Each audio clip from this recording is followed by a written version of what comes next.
आपके बीच में रखने जा रहा, जो कि अपने आप में बहुत ज़्यादा सेंसिटिव, बहुत ज़्यादा गंभीर और जिसके बारे में सोचना मैं समझता हूँ ज़रूरी है।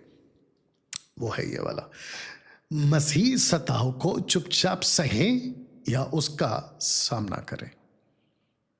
जी, इस विषय पे या इस टॉपिक पे वीडियो नंबर 15 आपके लिए आ रही है। जितने पास्टर्स हैं और जितने विश्वासी हैं देश और विदेश में, खास करके गांव में, जहां पर सताव बहुत ज्यादा है। दोस्तों, वर्तमान जो सरकार है उन्हें हम ब्लेस करते हैं।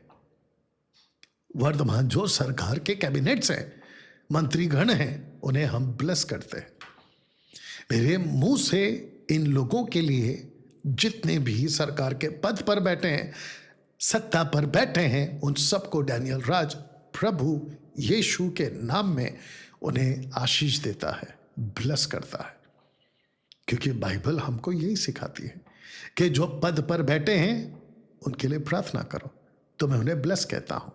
उनके जितने कार्य हैं उन सबको ब्लेस करता हूं ना। ध्यान दीजिएगा, ये जो शब्द आप देख रहे हैं, क्या मसीह सताव, जब आपके ऊपर आता है तो क्या आपको चुप रहना है या फिर सामना करना है? इसका सीधा जवाब, वचन तो रखूंगा, इसका सीधा जवाब है जी हां, हमें चुप रहना है।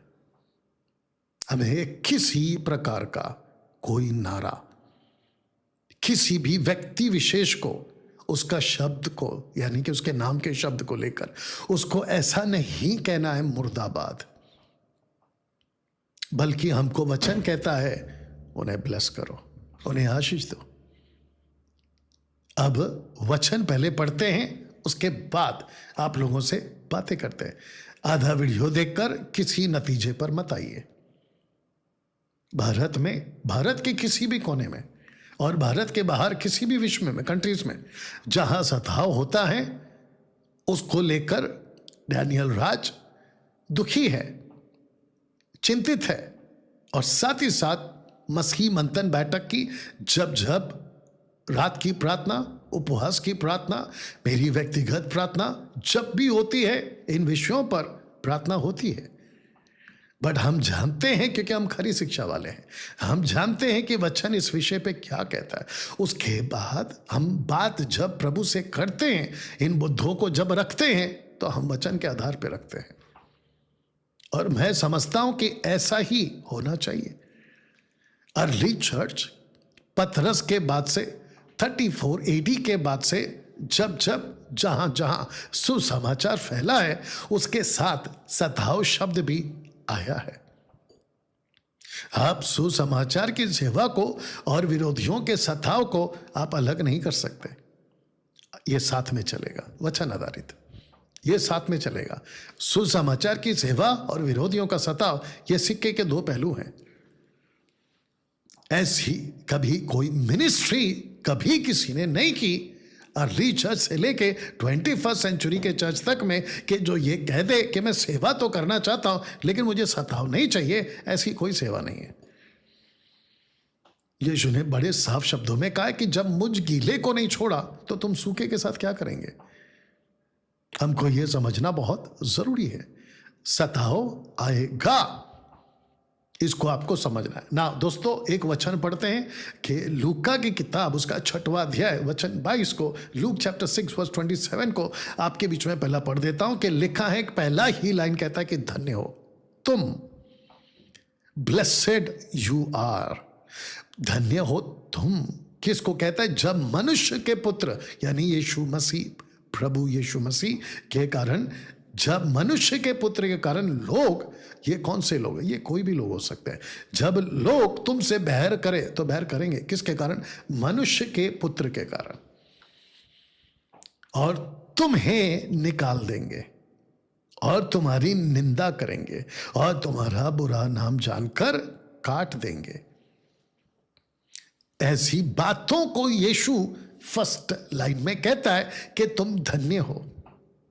तो दोस्तों, फिर प्रश्न उठता है, सामना क्यों करना है? सामना क्यों करना है, इस वचन के आधार पर आपको चुप रहना है। कुछ बातों को आपके बीच में रखूंगा कि हाँ, मसीह सताव को चुपचाप सहें। इस पोस्टर को आप लोगों ने फेसबुक, यूट्यूब, इंस्टाग्राम पर आज ही देखा है। 28 जनवरी 2026 की बात कर रहा हूं। इसको समझते हैं इस वचन से। आइए इसको पहले पढ़ते हैं। परंतु मैं तुम सुनने वालों से कहता हूं कि अपने शत्रुओं से प्रेम रखो, जो तुमसे बैर करे उनका भला करो। दोस्तों, कॉन्टेक्स्ट यही है। लूका 6:22 और लूका 6:27, कॉन्टेक्स्ट वही है। ऐसी कोई संस्था और ऐसी कोई संस्था का सेक्रेटरी या फिर किसी भी मसीह ग्रुप का लीडर इस वचन से बड़ा नहीं है। मुझे बीच में कुछ लोग पूछते रहते हैं कि जब मसीह पे सताव आता है तो आप चुप क्यों रहते हैं, आप चुप क्यों रहते हैं। मैं चुप इसलिए रहता हूं क्योंकि मुझे वचन कह रहा है चुप रहने के लिए। अभी रखूंगा आगे। मुझे वचन कहता है, वचन कहता है। आइए इसको कंप्लीट करते हैं कि मैं तुम सुनने वालों से कहता हूं कि अपने शत्रुओं से प्रेम रखो, जो तुमसे बैर करते उनका भला करो, और जो तुम्हें श्राप देते हैं उनको आशीष दो, जो तुम्हारा अपमान करते हैं शब्द दीजिए, देखिएगा, उनके लिए प्रार्थना करो। Pray for them. अगर पतरस और यूहन्ना प्रेरितों की किताब 4 अध्याय में शास्त्री फरीसी महायाजकों के हाथ पिटने के बाद उन्होंने यह श्राप नहीं दिया कि तुम्हारी पैर टूट जाए, तुम्हारा हाथ टूट जाए, या फिर जमीन फट के तुम उसके नीचे समा जाओ, ऐसा कोई श्राप नहीं दिया, बल्कि उन्होंने प्रार्थना करी और प्रभु से कहा कि प्रभु, इनकी धमकियों को देख और अपने दासों को ताकत दे, अपने दासों को बोलने दे, अपने दासों को हिम्मत दे, अपने दासों को सुसमाचार सुनाने की ताकत दे। यह कहा, जिसके चलते दोस्तों मैं समझता हूं हम सभी को आज ये बात समझनी है, हमें प्रार्थना करना है, हमें प्रार्थना करना है। मैं देखता हूं कि भारत में जब जब विरोध होता है, बड़ी बड़ी मिनिस्ट्री इकट्ठी होकर मीटिंग करती है, मोर्चा निकालती है। मैं 32 से 33 साल से मिनिस्ट्री में हूं। महाराष्ट्र, मुंबई के बहुत सारे पास्टर एसोसिएशंस के साथ, उनके फेलोशिप के साथ मेरा उठना बैठना हो चुका है, और मैं जानता हूं कि ऐसे करने से और इन प्रकार की बातों को लाने से, सरकार के विरोध मुर्दाबाद के नारे लगाने से लाख बेहतर है कि आप प्रार्थना करो, आप प्रार्थना करो। और आप जानते हैं कि धर्मी जन की प्रार्थना के प्रभाव से, शब्द को ध्यान देना, बहुत कुछ होगा। याकूब उसका 5वां अध्याय वचन 15, 16, 17। धर्मी जन की प्रार्थना के प्रभाव से बहुत कुछ होता है। इतिहास गवाह है बाइबल का। जब जब मसीहों ने अपने हाथ उठाए प्रार्थना में, देश के लिए, सरकार के लिए, ऐसी समस्याओं के लिए, ऊपर बैठा प्रभु यीशु ने उनकी प्रार्थना को उत्तर दिया। अब बताओ, सामना करें? नहीं कर सकते। तो बेहतर क्या है? प्रार्थना करना, चुप रहना ना। दोस्तों, एक और वचन आपके बीच में रखता हूं कि जो तेरे एक गाल पर थप्पड़ मारे उसकी और दूसरा भी फेर दे। आपको पता है कि भारत के राष्ट्रपिता गांधी जी इस स्टेटमेंट को इतना इस्तेमाल करते थे कि जिसके चलते उस वक्त के लोगों ने इसको सीखा है। और यह कहां से उन्होंने सीखा? इसी बाइबल से। बाहर के लोग सीखते हैं, अंदर के लोगों को क्या हो गया? कितना सटीक स्टेटमेंट है कि अगर कोई तुझे मारे तो दूसरा गाल भी दे दे।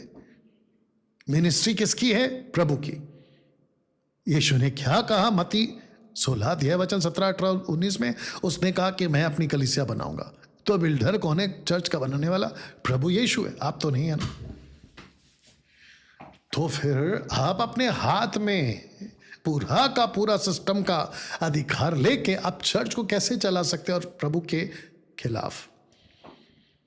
ना दोस्तों, एक और वचन आपके बीच में रखता हूं, पहला पत्रस उसका 3:14, यदि तुम धर्म के कारण, धर्म का मतलब है अपना फेथ, रिलीजियस फेथ, अपने विश्वास के कारण दुख भी उठाओ, शब्द को ध्यान दीजिए, तो धन्य हो। पतरस ने कहां से सीखा यह लाइन कि तुम धन्य हो? यीशु के स्टेटमेंट से, यीशु के स्टेटमेंट से धन्य हो। तो उसको पता था, कम से कम 30 से 40 साल बाद उसको पता चल चुका था, लगभग 40 बोलूंगा, उसको पता चल चुका था कि मसीह पर जब सताव आता है तो यह धन्यता की बात है। और लिखा है, पर उनको डराने से मत डरो और ना घबराओ। किसी के डराने से मत डरो और ना घबराओ। इसका मतलब है कि जब धर्म के कारण दुख भी आए या उठाओ तो धन्य हो, पर उनके डराने से, किसके डराने से? जो आपको दुख देते हैं, जो आपको सताते हैं, उनके डराने से मत डरो। मैं भी यही कह रहा हूं, पतरस ने भी वही कहा है, क्योंकि जब वो नीचे खड़ा होकर प्रार्थना कर रहा था तो धरती पे भूकंप आ गया उसकी प्रार्थना करते करते। एक्ट्स चैप्टर 4 वर्स 26 ऑनवर्ड्स, अगर मैं गलत नहीं हूं। बताइए, तो आपको हिम्मत तो नहीं हारनी है, आपको ना ही डरना है और ना ही घबराना है। इतिहास गवाह है कि जब जब मसीहों पर अत्याचार हुआ है, घटती नहीं हुए, घटोती नहीं हुए, माफी चाहूंगा, घटी नहीं हुई है, बल्कि बढ़ोतरी हुई है कलीसिया की।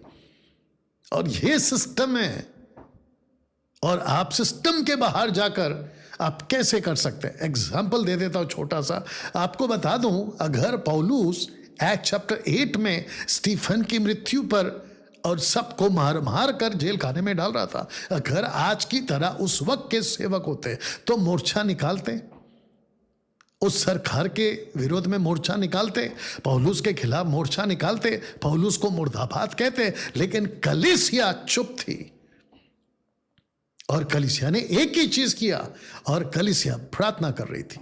अर्ली चर्च यही कर रही थी। उन्होंने कोई मोर्चा नहीं निकाला, उन्होंने कोई झंडे नहीं लहराए संस्था के, बल्कि उन्होंने प्रार्थना की, और प्रभु ने उनकी प्रार्थना को सुना। बल्कि प्रभु खुद नीचे आए, प्रभु यीशु खुद नीचे आए, और पौलुस की आंखों को तो पहला अंधा कर दिया, क्योंकि जिस चीज को वो देख रहा था उसको ना देख, अब तुझे मैं अलग चीज देता हूं, और रोशनी दिखाई उसको। दोस्तों, आपको समझना होगा, पहला पत्र 4:14 पढ़ते हैं, फिर यदि मसीह के नाम के लिए तुम्हारी निंदा की जाती है तो धन्य हो। यह दूसरी बार आ गया, क्योंकि महिमा का आत्मा, मतलब परमेश्वर का आत्मा, पवित्र आत्मा तुम पर छाया करता है। बताइए, अब इससे बड़ी बात और क्या हो सकती है? इससे बड़ी बात, ये वाली जो बात रख रहा हूं, इससे बढ़कर और क्या हो सकता है, बजाय ये कि तुम सड़कों पे निकल के मोर्चे निकालो। या मिनिस्ट्री डैनियल राज की पूरे भारत और विश्व में, यू अंडरस्टैंड, सताव का सामना हम भी कर रहे हैं, विरोध हम भी देख रहे हैं, कलीसिया का बंद होना, हाउसेज का बंद होना मैं भी देख रहा हूं, या हमने भी फेस किया है। लेकिन हमने अपने लोगों को एक ही चीज कहा, चुपचाप प्रार्थना करो, विरोध मत करो। जीसस ने खुद का, यहां से निकाले तो वहां चले जाना, यहां से भगाए तो वहां भाग जाना, इधर से निकाल दे तो उधर चले जाना। बोला है कि नहीं बोला है? तो फिर चुप रहना होगा। दोस्तों, आपको बता दूं कि टोटल 3 तरह का सताव एक विश्वासी सहता है ताउम्र। अगर आपने नहीं सुना तो रिपीट कर दूं, ताउम्र मतलब पूरी जिंदगी। एक बाहर का सताव जो विरोधी लोग करते हैं, दूसरा अंदर का सताव जो आपस में कल्ट टीचिंग वाले करते हैं, और तीसरा शारीरिक, शरीर का सताव या शारीरिक सताव। पौल कहता है, मैं प्रतिदिन खुद को मारता कूटता, 1 कुरिन्थियों 9:27, प्रतिदिन खुद को मारता कूटता, वश में लाता हूं शरीर को। गलातियों 5:17-18 क्या कहता है? आत्मा शरीर के विरोध में, शरीर आत्मा के विरोध में लड़ाई है। तो ऐसे 3 तरह का युद्ध, सताव आप ताउम्र झेलते हैं, करते हैं। तो फिर करो ना, सहो सहो, और प्रभु को कहो कि प्रभु, युद्ध तेरा है, लड़ाई तेरी है, मिनिस्ट्री तेरी है, तू लड़। और इतिहास गवाह है, जब जब प्रभु लड़ा है अपने सेवक के लिए या अपनी कलीसिया के लिए, विजयी उसकी हुई है, सेवक की हुई है और सेवा की हुई है। दोस्तों, इसी पोस्टर के साथ आज की जो बातें हैं आपके बीच में समाप्त करूंगा। माफी चाहता हूं ये वाला। क्या मसीह सताव को चुपचाप सहें? क्वेश्चन है तो आंसर है जी हां। ये वीडियो जहां जहां वायरल कर सकते हैं कृपया करके जरूर करें, लोगों को एजुकेट करें और प्रार्थना पर और प्रभु पे भरोसा रखें। जो वचन आपके बीच में रखे हैं उसके आधार पर कह रहा हूं, बाकी आपकी मर्जी, क्योंकि न्याय मुझे आपको एक दूसरे को नहीं देना है, हम सबको अपना न्याय प्रभु को देना है। चलिए मिलते हैं अगले वीडियो के साथ में। फिर वापस कहता हूं खूब शेयर करें, सब्सक्राइब करें, बेल आइकन प्रेस करें, फॉलो करें। और अगर ऐसी वीडियोस आपकी मिनिस्ट्री, आपकी सेवा, आपकी उन्नति कर रही है, आपको प्रभु में मजबूत कर रही है, तो आप लोग जो है फाइनेंशियली सपोर्ट के तौर पे, मंथली सपोर्टर के तौर पे आप आकर आ सकते हैं MMB ऑफिस में कॉल करके। मिलते हैं अगली वीडियो के साथ में, तब तक प्रभु आपको आशीष दे। God bless.